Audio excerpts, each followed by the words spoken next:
Hi everyone, Megan here from Romance by the Book with the lovely Marielle. Hello. And it is April, and we are reading A Gentleman's Gentleman by TJ Alexander. This book was really fun. So I had good. not read T.J. Alexander books before, Nope. but they are mostly contemporary, so it was really fun to see a historical submission from the author. Yes, it was. And it was so fun. So today we're going to cover the first 9 chapters, and we start with the Earl of Eden, Christopher William Fitzwilliam's Winterthrope, who wakes up from a nightmare, basically, which is like nothing new for him. But today is a particularly troublesome day. We don't yet know why. He's got things. He's got things going on. Yes. Um, and you get to see pretty quickly that his household is like irregular in that there's not very many people Yep. in there. He's in his country seat, Yes. He gets and there's himself only dressed. That's the first thing that's yeah unusual. And then he goes down and eats breakfast in the kitchen with with the the cook cook. and the butler. And the butler's like, I want to be proper. And he's like, He's like, just sit nah, down. Like, you do this every day. you know you So want to. And so the cook he calls Cook, and I think at that point he mentions he actually doesn't know her name, and at this point it's like he can't ask. It's like been too long. I mean, that's relatable. This is a problem I have had, but it feels especially bad when you've like grown up with a person that no one Yeah, ever called her by your name. So he's yes. like, And the butler is Plinkton. And so his new valet is coming today. That's the reason for his upset. He has had to hire a valet because he is going to London for some business, and it's the middle of the season and he can't appear to be, looking out of the ordinary. So a valet he must have. yeah, like I guess eccentric could be a word to, Yeah. but in this case, like he can't be too out of the ordinary, and so it's not like it's a thing that's got to happen. It's going to be Yes. He's temporary. not excited about it at all. Um, and he's like, it's temporary. It's just for these few days. He asked the solicitors to make sure that it wasn't some like uptight old proper, Right. fuddy-duddy, that he needed somebody who wouldn't be too like Yeah. shocked by And his more flexible. eccentricities. Yeah. And so he says something to the effect, or he thinks something to the effect that his family has lived at Eden Abbey for 354 years, but now parts of this building are crumbling around his head, basically. Like they've completely cut off one wing because, first of all, there aren't enough people to even need it, and also it was in such disrepair that they just don't even go over there anymore.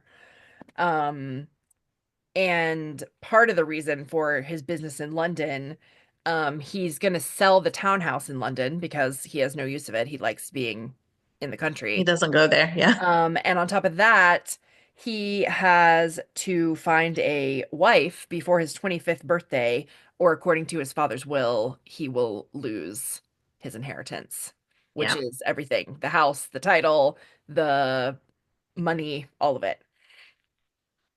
And there's nobody else to inherit. So if that happens, then the crown will just take ownership of the house, and like that'll be that basically. The title gets like retired. And Yeah. it doesn't seem like this is a huge issue. Christopher does not seem to like, even as like we're in his head think like he's thinking through his plans, it's mostly like, okay, I'm gonna get married so that I can keep the inheritance, so that like this last like gasp of like what was Right. can like work, get to its natural conclusion. And then he's not expecting to have children. He's not like, he thinks after him it'll be That'll be over. it. Yeah. But so it doesn't feel like it's super important to him, Except, except that people are relying on him, and he's got, and he yeah, just and he he just still wants has a to long preserve time that to live last bit. because he's young. So, Yeah. yeah. Not yet 25. So Yes. So he goes down to the stables for his morning ride on Orion, his horse, who is quite temperamental, apparently. Um, they ride for quite a while, but like toward, like on a Plankton path, but goes toward the out road. there, but he's like not really, he's like just keeping him company because he's old and the Yeah. horses don't like him. And And he doesn't he's like the just, horses. no. So it's kind of funny that he's out there like, hello, sir, but Yes, not it's very actually cute. doing anything. Yes, he's just like keeping him company. And so he rides toward the road and he spies a man standing there who must be his new valet. He's got his case and, he's looking kind of like he's not really sure what he's supposed to do. And so Christopher is immediately distracted because the valet is quite handsome, which he finds very annoying. Like It was thin very and funny. dark. And Christopher is very like everything's pale, and then he wears very pale Right, he's clothing, like blonde and colors. mhm. And this valet seems like the exact opposite. Like hair's dark, everything's dark, but also like perfectly mussed Perfectly and coiffed. everything's Yes. yeah, everything's And everything's he's just much so taller. Christopher is kind of short. And so James Harding is his lumpy. name. And James Harding is like long and lithe, and he's just Yes. like, I hate it. So it James made me Harding at your laugh. service, he says. It did make me My laugh that he lord. was like, why is he so young? And then he's Yeah. like, oh, because I asked for that. Because I Never because mind. I specifically requested that. My bad. I thought it was good, but is it good? So it seems Christopher is equal parts like jealous of him as far as how he looks. Like that's like how Christopher might like want to look in his like best dreams or whatever, but also and perfectly tailored too. But then also he's like attracted to him. So it's sort of a weird like juxtaposition for him because he's like, am I jealous of him because I want to kind of be him, or am I jealous Like, do I like want to be with him instead? right. Like, what Yeah. is this? And so Harding even gets along with Orion right away, which is like unheard of course. Which is I've always hilarious loved him. because he's like, my horse doesn't like anyone. And the horse like puts his head on his neck and like nuzzles him immediately. I love this like little microtrope in a book, whether it's the dog or the cat or the whatever, like if the animal all of a sudden takes to the person, I'm like, yes, perfect. Give it to me. I mean, you need pet approval. Yes, absolutely. It's And so Harding used to be a stable boy when he was a kid, so he's comfy with horses. They talk about that. So they start heading back toward which the house. Christopher was like, oh, interesting. Yeah. He doesn't usually have company, so Yes, exactly. So they arrive back to the house and Harding is horrified that Christopher is just brushing Orion himself. Like there's no stable boy or anything to like take care of the horse. He's the one that takes care of the horse. And so Christopher's like, look, this isn't going to be like your other jobs. Like, I don't really need you. I don't need every little thing done for me. Like, I'm used to being out here on my own. Like, I mean, the best yes, part is that he's like, number one, you will never dress me. And he's like, "Well, that's my whole job. Like, why am I even here? yeah, He's like, you sleep in and I'll call you when I'm dressed and ready. And he's like, yeah. what? No, he's like very confused by this. So after they finish brushing down the horse, they go But he's inside to the like study. insulted partly Yes, too, because he's absolutely. like, that's my job. Like, why Yeah, would you pay me and then I'm supposed to just lay around and not do anything? So right. It's it's an like interesting anathema to beginning. him. He cannot make sense of it. And so he checks his references, which is like letters from former employers, and there's also a letter from his lawyers talking about, why they chose James Harding as the valet. And the lawyers had already told James that Christopher had some eccentric habits about the dressing himself and all that. And I guess he just wasn't really thinking that was like for real or like that he could talk him out of it or something. But of course, that was like not happening. Christopher was like, no, definitely, you're not dressing me. Um, and also, Told him that he wouldn't be like dressing the man, which technically is his job. yes, But they did tell him like, he's very private. You like it's not like other jobs. yeah, And and Christopher, like I think in my interpretation of this, I felt like Christopher saw him and was immediately like, danger. Yes, And so absolutely. he's looking at his references, it's glowing, everything's perfect. Yeah, And he is like, well, you have had a lot of jobs though. Is that normal for a person your age? And he's like, right. I mean, I don't know about everyone, but Well, and he's you like, I'm know, 29. things And he's like, oh, happen. because that's older than he thought. He's figured he was only maybe a couple of years older than Christopher himself. Yeah, And then it but was he's more still than a like, couple. okay, But well, what, how come you haven't stayed anywhere? And he's like, well, my last employer died, so like, yeah, he's just kind of like things happen. yeah. So Um, he is kind of trying to find a reason to not like him or not keep him, but in the end, it's like there's no, his solicitors did a great job, and yes, this man is absolutely. just right. And basically Harding accepts this, that he's not going to dress him, but he does say to him, like, basically, hopefully one day you'll trust me enough to allow me to dress you. Like, I understand that, you know, you just met me, like, this is, you know what I mean? But he's like, hopefully one day, like, do you see that ever happening, basically? And Christopher is like, possibly, which of course is not true as far in his own brain at that He's point. just trying to be polite, I think, at that Yeah, point. absolutely. And so mostly what Harding will be doing is like helping Plinkton when needed around the house with stuff that he's honestly too old to be doing. And so Harding goes to kind of settle in. Maybe helping him pack, I guess. But it's very clear that like everything that he's like that Harding was expecting to do is like not on the list. Yeah. And so later Christopher tries to concentrate on some correspondence, but he can't. He can hear Plinkton kind of showing Harding around the house.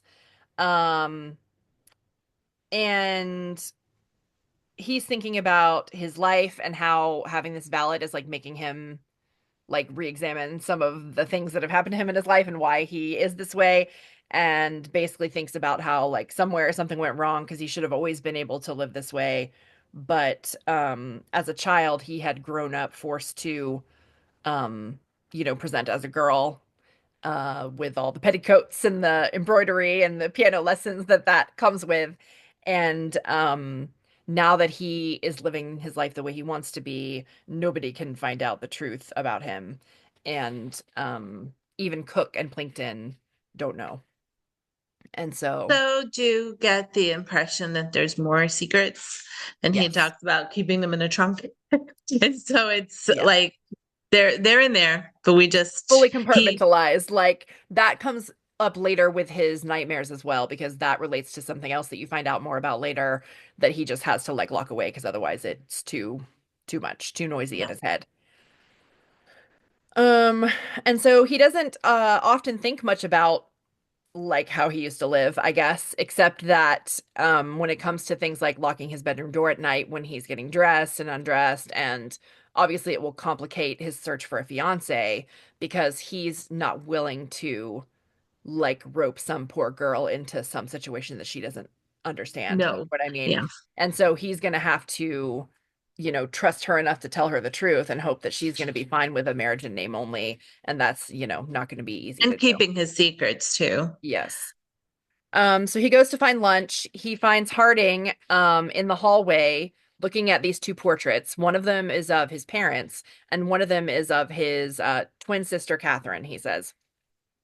So his parents seem kind of dour in the painting, which has always sort of made him sad because he's like, I never remember them looking like that in real life. Like my mom was always laughing. They were always like happy Like together. this isn't the kind of people they were.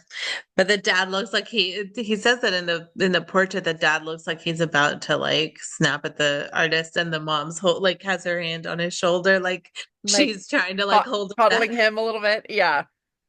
Um, and then Harding the does other, ask at that point, like he's like, "Oh, you have a twin, but there's no picture of him here." And so Christopher's like, "No, that picture was like oh, he's like, put you don't have a picture of away. yourself. And he's like, oh no, I sat for one, but It's in the attic or something," he yeah, says.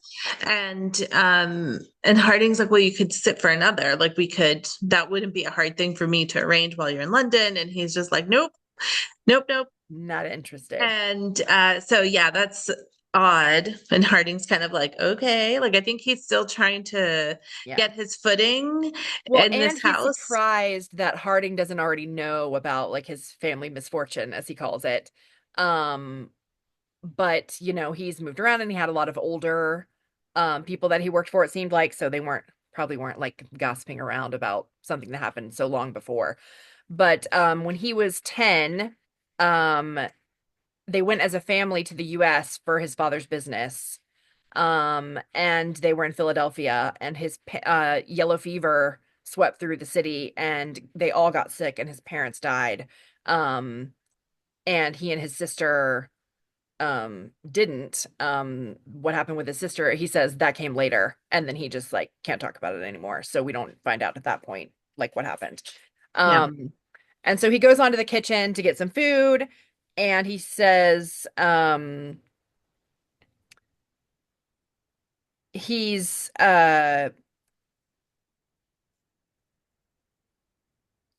he's surprised because Harding is like, "So is all of this about like you needing a wife?" And Christopher's like, "What? Like, who told you that? What are you talking about?" You know what I mean? And he's like, "I Christopher is mean, immediately like, my solicitors were not supposed to be right, telling they better people. not be telling my business." Yeah. And But James is like, I mean, it's not a far leap to figure out, like, based on your age, you know, like, this the season or the right now, like right. he's just kind of he like enumerates like logically, and he's like, fine.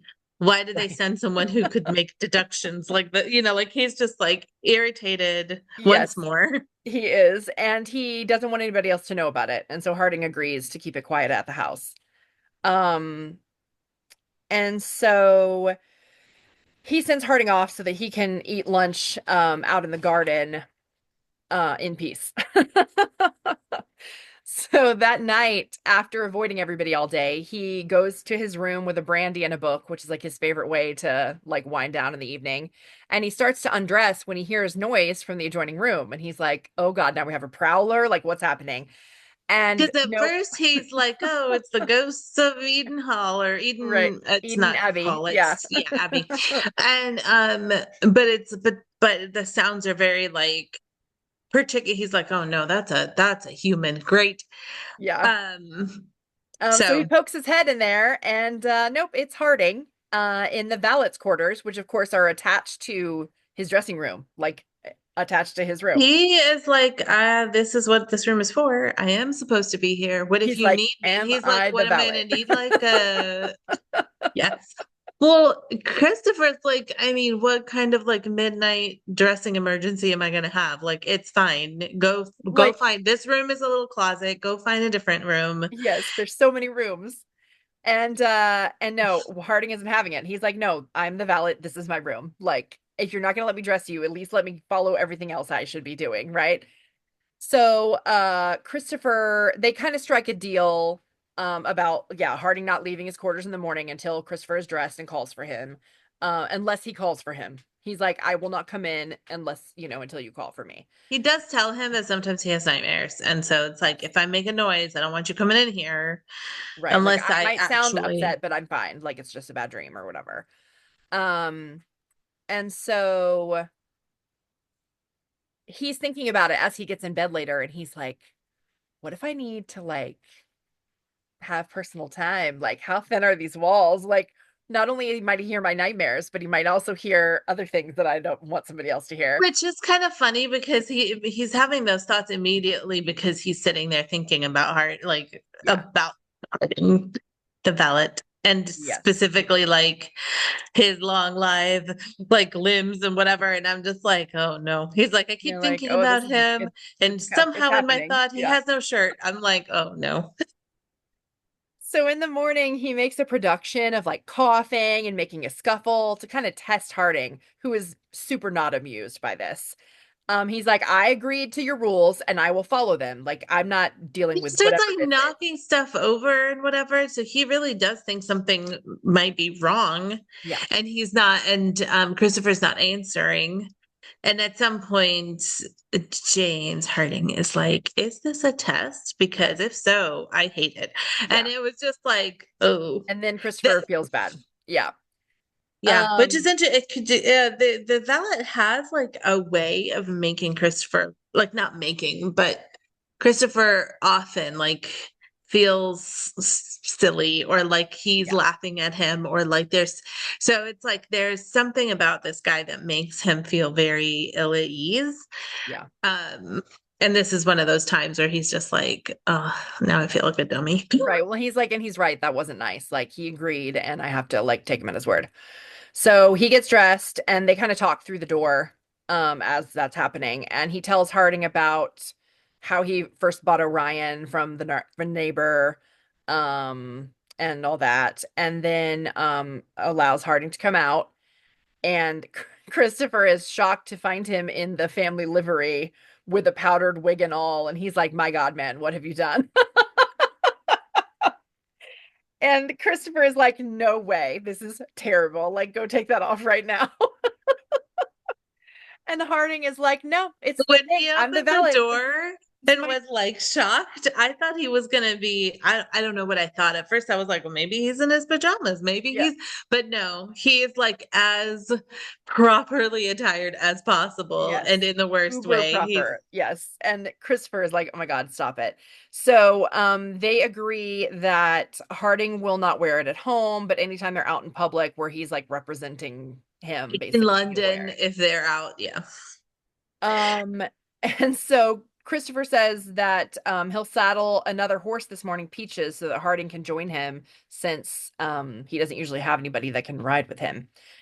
And so over the next little while, they kind of are getting to know each other every day on these rides. And he's finding out that Harding also has no family left either. And at one point, he gets distracted and almost goes off the edge of like a washed out pathway, and Harding stops him. And so he's like feeling kind of flustered, and he's like, you should definitely have a night off. Like he sends him out, away from the Now I'm just house. like, yeah. And Christopher kind of goes for a walk in the rain because he's bored. Now he's bored. He's like, great, now what am I gonna do? So he's just like walking around towards town. And at the village inn, he kind of always likes watching people from outside because he's like, if I walk in, then the vibe changes altogether. Like I just like to watch from out here so that I can see like what it's like for them when I'm not around, basically. And he sees He's Harding like through the the window. highest ranked person in the area. So for him Yeah, to like walk into the pub is gonna like puts everyone like kind of on pins and needles. And yeah, he doesn't like that. But he could hear like that all of the fun that was happening in there. So he's looking in the window and makes like direct eye contact with with James Harding. Harden. Yeah. Well, and of course he is jealous because, like we said, he knows he can never have such a casual fun time because of who he is. Like that would never be how it would be if he were in there. But before he can And leave, he feels very like still and again like ill at ease and like awkward because he's like no one like nobody usually sees me when I'm standing out here and I look in the window, but of course I'm going to make direct eye contact with this of guy. course. And so And so he he can't like just a slink off weirdo is unseen like, now. He hey, has to wave and be like, okay, bye. And then he leaves. And so on the walk home feels especially lonely to him after seeing like, how Harding gets to spend his night off. Um, and so the next morning, Christopher is helping pack for London. Harding is upset and looking for a missing cufflink. He's like, I know I just saw him the day before. Like, where are they? And Christopher's like, oh, it's the ghost. put it here so that we would be ready in the morning. And now one of them's here and the other Yeah. one's he even when he says it's the ghost, when Christopher says it's the ghost, he's even like, even if it's a thief, like why would you take one and leave the other one here? Like it was Right. very upsetting to him. And so Christopher's like, yeah, we have a ghost, filches things from time to time, not to worry, basically. And James is like, okay, sure. Uh-huh. Um, Like, is this a joke? so Christopher tries to get down from the like triple stacked trunks that he's sitting on top of, and he almost face plants, but Harding like catches him, and Christopher is like shocked still. And at this in his brain, he calls himself a bacon brain, which just made me laugh so hard for some reason. I don't know why. I wrote it down. I was like, that's hilarious. And then Harding, once he like they're He has to sort of like breathing each other's air for a minute, and once he realizes he's like safe, he like immediately hands off and like grabs the teapot and is like, I'll go get some more tea and like runs off. And Christopher's like, what just weird. happened? Yeah. And so now they are en route to London. Christopher finds it tedious because, of course, he's in the carriage by himself. Harding insisted on riding with all the trunks in a separate cart, and he hates it. Christopher is like, he's not built to like defend the like From highwaymen all or this stuff. whatever. Like, what is this? So clearly, like he's quickly gotten very used to having Harding as like a companion. Yeah, And there are a couple times early, even early on, where he's like, ugh, like this kind of sucks because I am his employer. Like I am paying him. I can't like be paying him to be my my friend friend. or Yeah, my or more. Like anytime he like notice it, like has feelings, he yeah, feels yucky about it. yeah. So he finally arrives to the townhouse to find that the maids that his butler had hired to make everything ready have done a good job. Which is great because of course he is looking to sell, so obviously having it look its best is perfect timing. Yeah. He's kind of watching the street from the window and just thinking about the sheer number of people he's seeing walk by compared to like his normal life in the country where he sees no people except for the people that live in his house. Yep. Um, and then he spies through the window his college best friend, Horace Chesterfield, who he calls Chester. He knocks on the window to get his attention, and when he looks up, he kind of opens it and they chat for a minute, but Chester's on his way to meet his own father, and he's already late. And he honestly doesn't seem thrilled about having this Whatever the meeting. meeting is, yeah. He says he'll get Christopher an invitation to the Leftmore's ball, which is this Saturday, so that they can kind of catch up properly.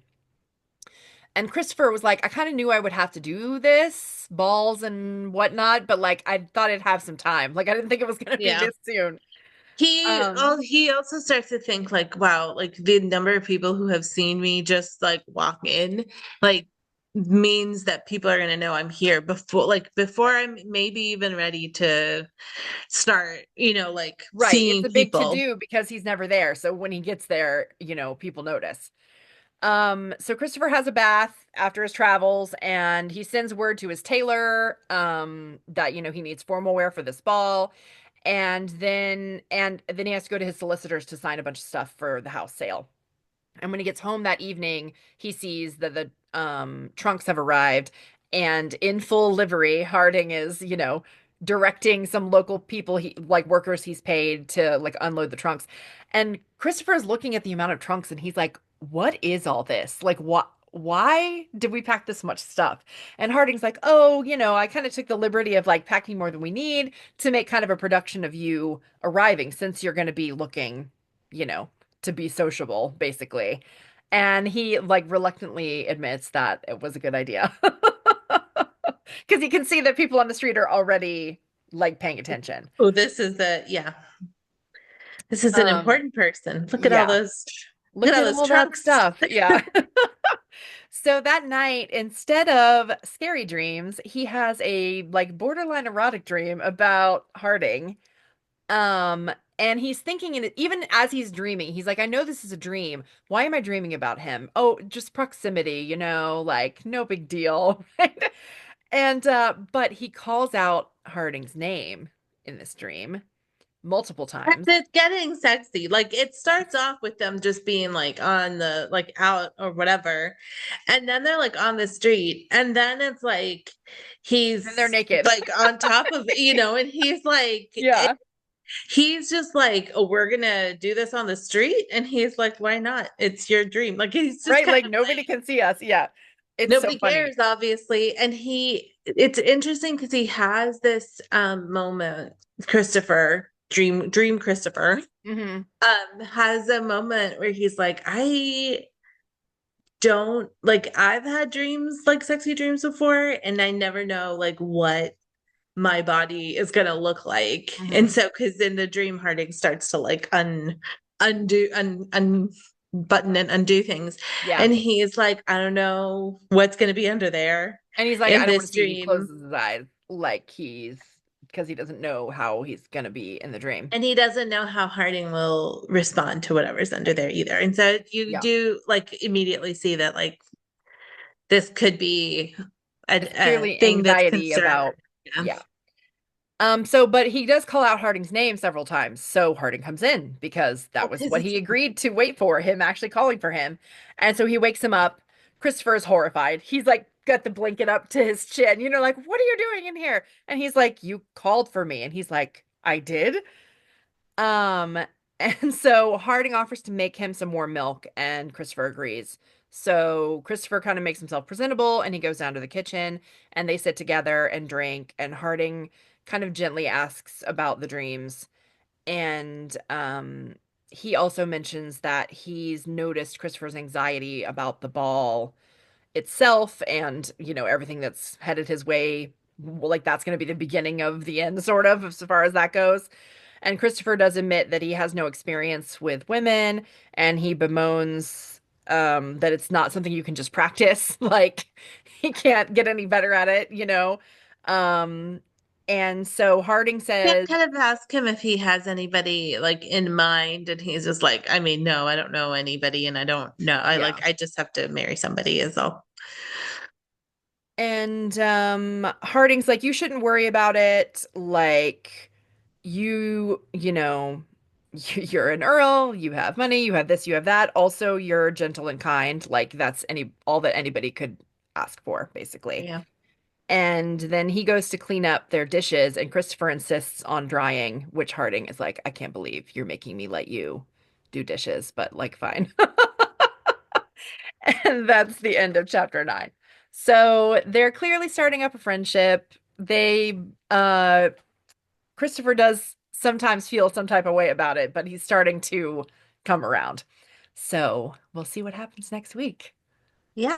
Join us. This is really fun. It's also Yeah. one point of view, so it lets you really like have to guess a little bit what's going on in the other, but I mean, you can tell Yeah. those little like corner of the mouth quirks Oh, yeah. start to Start start to to appear pop more up. often. Yeah. Definitely. All right, everybody. We'll see you next week. See you.